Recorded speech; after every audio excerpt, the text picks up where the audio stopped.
antes de caer rendido por el sueño, justo al amanecer, y escribía con las ventanas abiertas, con la mirada perdida en uno de los barrios más característicos de Granada, que es el Albaicín, la Sierra y la Torre de la Vela de la Alhambra que veremos esta tarde, ¿no? Aquí escribió obras como las de Yerma o Bodas de Sangre, y nacieron de aquellas noches de insomnio en esa casa conocida como la Huerta de San Vicente. ¿Por qué os cuento esto? Porque hace 87 años que este gran poeta, Federico García Lorca, uno de los más grandes de la historia de la literatura de España, fue cruelmente silenciada su voz cuando aún le quedaba una larga vida por delante. Le asesinaron muy joven.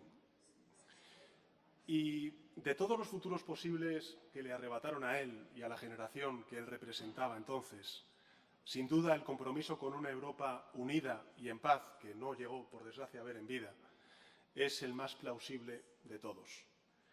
Así lo anticipa su obra. Si tenéis ocasión de poder leer algo de su obra, lo veréis. Es todo un grito de libertad, de concordia, de compromiso con la dignidad de los más vulnerables. Un canto de esperanza contra todo tipo de violencia. Hoy esa violencia golpea de nuevo el corazón de Europa. Cuando creíamos haber desterrado para siempre el espectro de la guerra de nuestro continente, nos enfrentamos a un conflicto brutal en términos de vidas perdidas, de devastación. Un conflicto que amenaza, querido Volodymyr, la estabilidad y la seguridad global y también tiene un impacto económico que trasciende los límites de nuestro continente, como bien sabemos, y cada vez que tenemos ocasión de poder reunirnos con líderes de otros continentes. En la última cumbre de esta Comunidad Política Europea, celebrada en Moldavia, la presidenta Sandu recordaba que el conflicto en Ucrania se libraba a tan solo 20 kilómetros del lugar en el que nos reuníamos entonces. Hoy no son 20 kilómetros, como bien sabéis, sino 4.000 kilómetros de distancia entre Granada, entre esta ciudad, y la capital de Ucrania, Kiev. Y sin embargo, también hasta aquí han llegado cientos de refugiados y refugiadas que huían de las bombas de Ucrania. A mi juicio, queridos colegas, hay un gran simbolismo en este hecho. Y es que a pesar de la enorme distancia, incluso física, que nos separa, nuestra vocación, querido Volodymyr, de unidad frente a la agresión rusa es aún más firme. Lo es nuestra voluntad de cooperación frente al imperialismo de Putin, lo es nuestra apuesta por el diálogo, por la paz, por la estabilidad y por la seguridad de Europa frente al uso injustificado de la fuerza. Y este foro, esta Comunidad Política Europea, es expresión de un afán compartido y es colaborar para construir la Europa del futuro, sea cual sea nuestra posición en el continente, seamos o no miembros de la Unión Europea, como también, por diversas razones, otros países que hayan elegido otro camino distinto al de la integración europea. Esa Europa del futuro, yo creo que solo puede levantarse sobre los cimientos de la seguridad, de la estabilidad y de la prosperidad. Y, por tanto, merece la pena reflexionar estratégicamente cómo vamos a hacer sobre cómo consolidarlos, especialmente en un momento crucial como el que estamos viviendo. Nos une, creo que, la común aspiración de abordar en este espacio flexible e informal los grandes desafíos a los que se enfrenta Europa, desafíos que no se detienen ante fronteras ni entienden de arquitecturas supraestatales, porque su impacto recorre nuestro continente de un extremo a otro. Y en esta tercera cumbre vamos a tener ocasión de abordar algunos de estos retos de futuro que en realidad ya condicionan nuestro presente. Los conocéis bien, el impacto de la digitalización sobre nuestras sociedades, particularmente la inteligencia artificial, la soberanía energética del continente y, por supuesto, un orden internacional basado en reglas y también cómo fortalecer el multilateralismo. En fin, confío, y ya con esto termino, queridos amigos y amigas, en que esta tercera cumbre de la Comunidad Política Europea nos ayude a encontrar respuestas a estos desafíos y que, por encima de todo, lo que haga sea eso, afianzar los sólidos lazos que ya nos unen, lazos atravesados no solo por la geografía, que nos hace compartir este continente, sino también por el peso y las enseñanzas de la historia. Lo vais a ver en esta tarde, en donde tendremos ocasión de visitar el Palacio de la Alhambra, la historia que late con fuerza en el corazón de esta ciudad de Granada, cuyos muros nos hablan sobre todo de convivencia y de encuentro entre distintas culturas, Los árabes vivieron en España, en la península ibérica, pero en particular en España, durante 600 años, más de 600 años. Nos han dejado una herencia que vamos a poder disfrutar en el día de hoy. Bueno, Granada nos habla de eso, de convivencia y de encuentro entre culturas. Síntesis, en definitiva, de la gran epopeya de este rincón del mundo que se llama Europa. Así que muchísimas gracias por el esfuerzo de venir aquí a Granada. Quiero que sepáis que toda España, Andalucía y en particular esta ciudad, pues os acoge con una gran satisfacción y felicidad y un gran orgullo. Y desde luego, si ese orgullo podemos personalizarlo en una persona en la que todos nos vemos reflejados e inspirados, y desde luego la sociedad española lo está, es sin duda alguna el presidente de Ucrania, Volodymyr Zelensky, al que cedo la palabra. Much, Pedro, dear Mr. Sánchez, Mr. Prime Minister, thank you for your kind words about us, our people, about Ukraine. Thank you, everybody, for your support. Dear colleagues, each of us represents Europe, and we may have our own views and sometimes different opinions on European issues. It's normal, but still, we all are Europe. And it's not just about geography. It's about history, morality and security that we share. This is the unity that has no right to become weakened, because Europe should not be a ruin.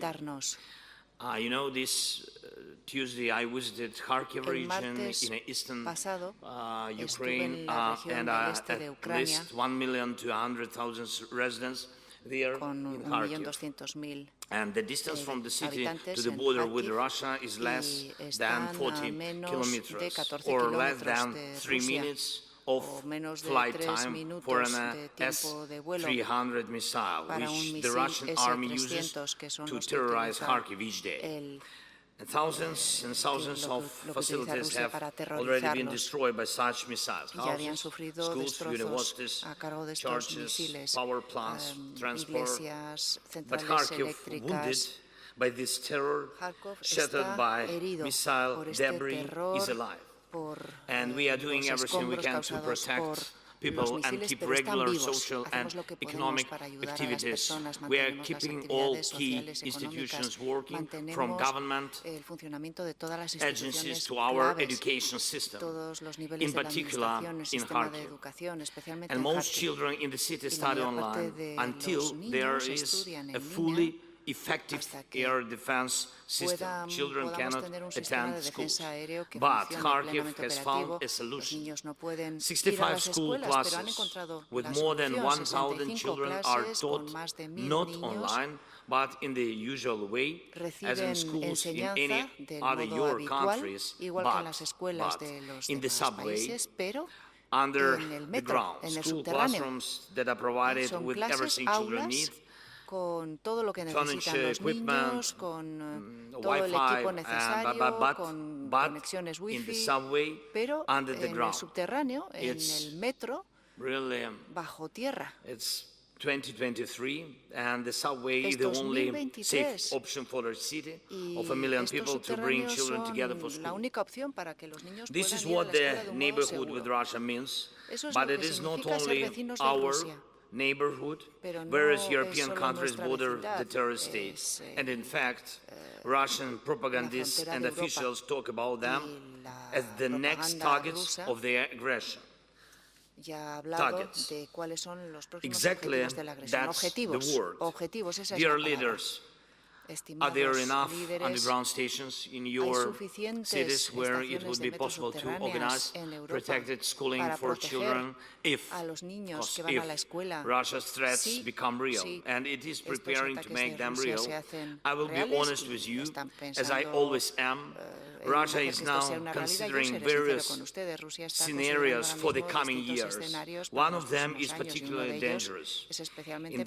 If there is some pause in their aggression against Ukraine, any freezing of the situation, there will be a new critical moment. 2028. If Russia is allowed to adapt now, by the 2028, the Kremlin will be able to restore the military potential that we destroyed, and it will have enough strength to attack the countries in focus of Russian expansion.